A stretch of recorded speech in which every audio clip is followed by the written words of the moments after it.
Tu as beaucoup de courage d'aller à Milan. M'ont dit mes amis quand ils ont su que j'allais à Milan pour travailler.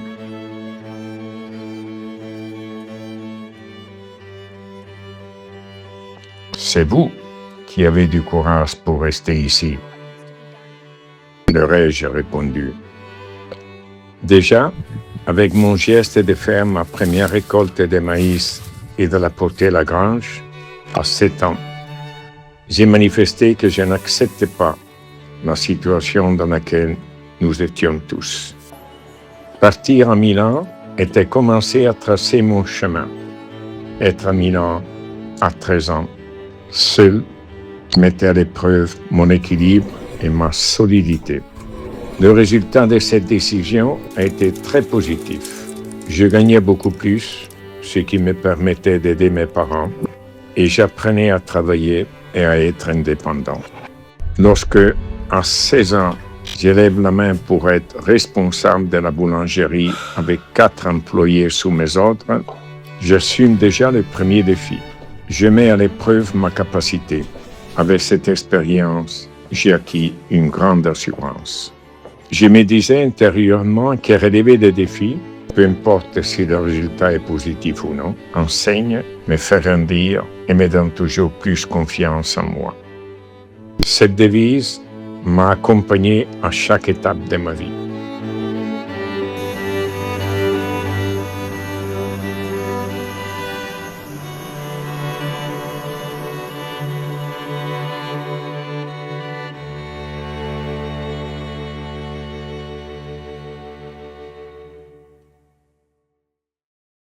Mon objectif est très clair et toujours présent. Construire une entreprise.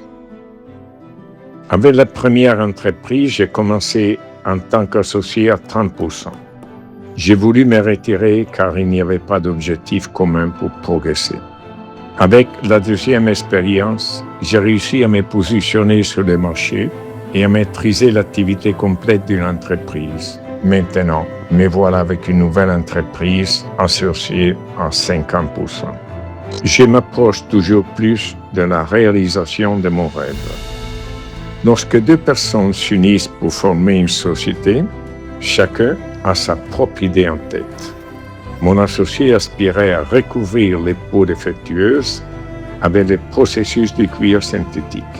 Et moi, conscient que mes équipements étaient très limités, j'ai souhaité m'équiper le plus rapidement possible avec de nouvelles machines et produire en grande quantité. Ce début a été très compliqué et hautement difficile. Je n'arrivais pas à mettre la fabrique en marche.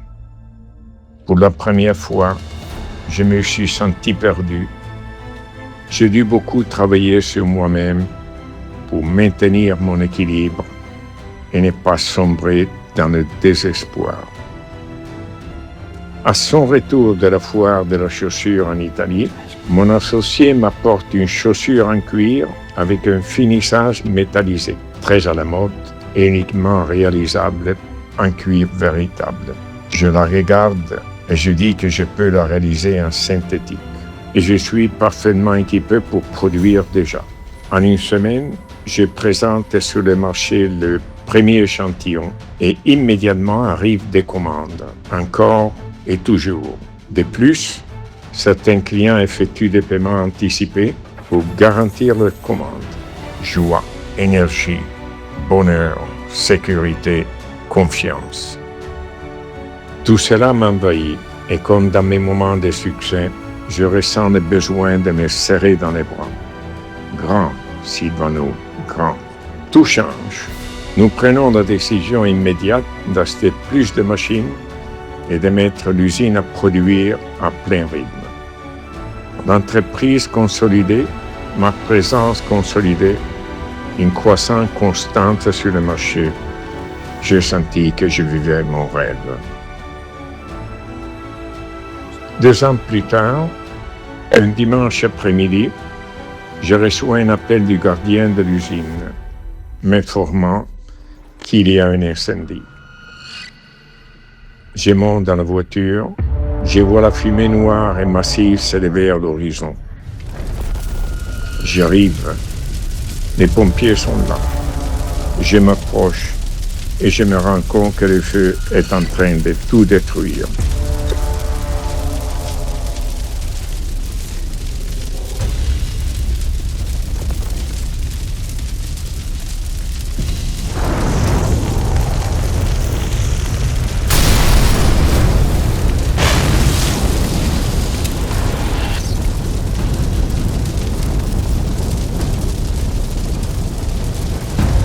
Nous étions assurés. C'était le seul aspect positif face à la destruction totale. Le mardi suivant, je prends l'avion pour l'Italie afin d'acheter tous les nouveaux équipements. 6 mois après ce dimanche après-midi, l'entreprise est à nouveau installée et produit. Gratitude, confiance dans la vie. Environ 2 années pleines de succès, d'activités continues, nous gagnons toujours plus de parts de marché. L'entreprise était située à côté d'une rivière. Les pluies au Venezuela sont fortes et fréquentes. À Caracas et dans ses environs, il y a des montagnes et quand il pleut, les rivières se remplissent. Un lundi matin, je me dirige vers l'usine et à 100 mètres avant d'arriver, je ne peux plus avancer. Toute la zone est inondée. J'attends que le niveau de l'eau baisse. Je m'approche et je vois des voitures et des camions inondés, des rouleaux de matériel qui flottent. L'eau continue d'abaisser. J'ouvre la porte de l'usine et avec tous les travailleurs, nous commençons à nous organiser pour mettre à part, récupérer et nettoyer les matériaux mouillés, débrancher tous les moteurs mouillés et envoyer sécher. Un travail sans relâche. Une semaine plus tard, l'entreprise est à nouveau en production. Présence, constance, toujours en construction. À cette époque, Bayer, l'entreprise chimique allemande, avait développé un processus de production de cuir synthétique qui avait révolutionné le secteur. Des entreprises italiennes ont réalisé l'équipement complet pour la production. C'était un investissement très élevé, mais cela permettait de produire un matériau très similaire au cuir. Lorsque je suis sorti de la première entreprise, j'avais déjà programmé l'achat de cet équipement. Et le neveu de M. Carlos avait concrétisé l'achat et l'installation de la tour de distillation, partie fondamentale de ce processus. Nous avons appris que cette tour de distillation était mise en vente judiciaire quand l'entreprise avait fait faillite.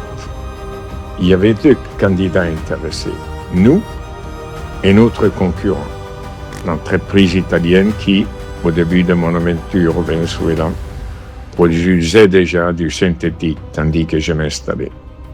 J'ai dit à mon associé que celui qui achèterait cette tour aurait le futur du marché synthétique dans les mains.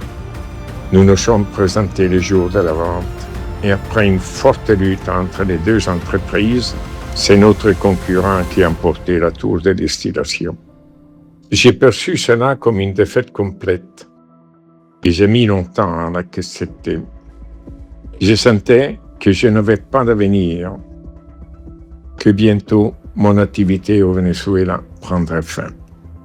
Par chance, le gouvernement avait ouvert une ligne de crédit pour encourager l'industrialisation. Et avec mon associé, nous avons décidé de demander ce prêt et de procéder à l'achat de la ligne complète. Je suis dans l'avion vers l'Italie et en 1 semaine, j'ai défini l'achat de tout l'équipement. 1 an plus tard, il est installé, fonctionnel et en production. Le succès de demain se construit aujourd'hui avec des décisions sûres. Confiance dans la vie, gratitude, présence, constance. Nous sommes toujours plus présents sur le marché. Nous gagnons des clients au Venezuela et envisageons la possibilité de nous étendre vers la Colombie, le Brésil et le Mexique. L'entreprise a été constituée en 1984 Nous sommes en 1997. Un beau jour, mon associé me propose ou bien d'acheter mes actions, ou bien de me vendre les siennes. J'analyse bien les deux propositions. Je me souviens que quand j'étais petit, ma mère me disait « Le gros poisson mange le petit poisson ». Je n'ai jamais accepté cela. Mais il y a aussi un dicton qui dit « Le poisson meurt par la bouche ». À celui-là, j'ai prêté beaucoup d'attention. En suivant ces pensées, je me dirige vers mes fournisseurs importants et leur demande « Est-ce que vous continueriez à me donner du crédit si je restais seul dans l'entreprise ?» La réponse est « Nous savons qui vous êtes, monsieur. » Forte de cette réponse, je me dirige vers mon associé et j'accepte la proposition de lui acheter ses actions. L'accord signé, je me retrouve avec une dette envers la banque à rembourser ponctuellement.